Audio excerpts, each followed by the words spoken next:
This is the Bahamas Tonight, the Northern Edition. Good evening. I'm Sabrina Brown. Thank you for joining us.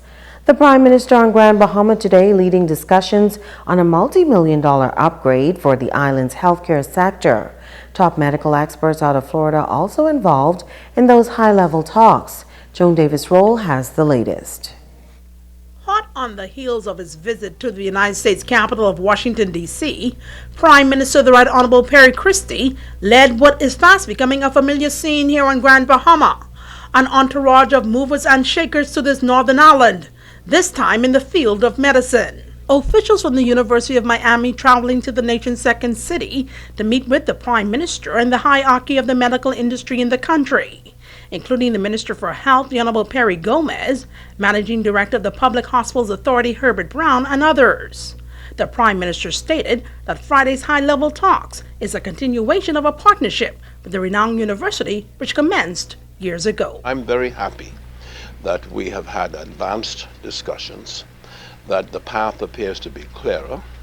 I have argued with Dean Goldsmith that this is the best place to have an extension of the University of Miami Medical School. With plans to construct a new state-of-the-art medical facility here on Grand Bahama, the Prime Minister spoke to the level of investment the establishment of a medical facility will inject in the local economy. The Minister for Grand Bahama has had discussions about private-public partnership to actually build the institution.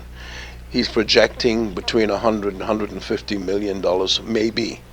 But again, if we're going to establish a relationship with the University of Miami, we would want the University of Miami to have some kind of interest in what we're doing with the view to giving us advice and having the benefit of that advice. The nation's chief says while there is a push to develop medical tourism, the government is proceeding with due diligence.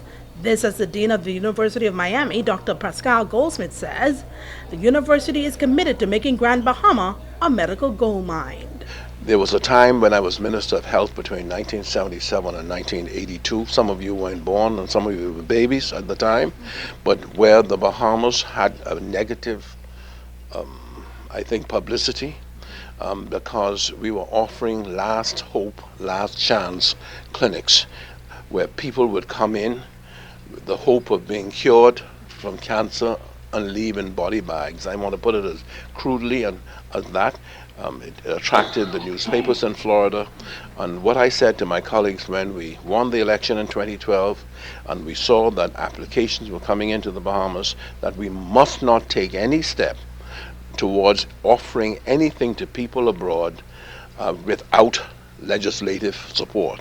Today I had the opportunity to hear further the extraordinary vision of the Prime Minister Christie for, the future of medicine, the future of medical education in the country. I find that there is a very significant consistency in moving towards greatness, and that's what we want to be part of, and we will see how we can best contribute to their wonderful project.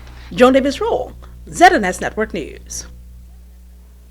The Sir Jack Hayward Bridge opened earlier this week, offering more convenience for residents traveling to and from East Grand Bahama. With this added amenity, some in the real estate sector are expressing optimism about the impact it can have on the industry. Cleopatra Murphy has more. Estate agent for H.G. Christie, Catherine McClay, says the addition of the new Sir Jack Hayward Bridge constructed over the Grand Lucayan Waterway will lead to increased interest in homes and properties in the surrounding areas.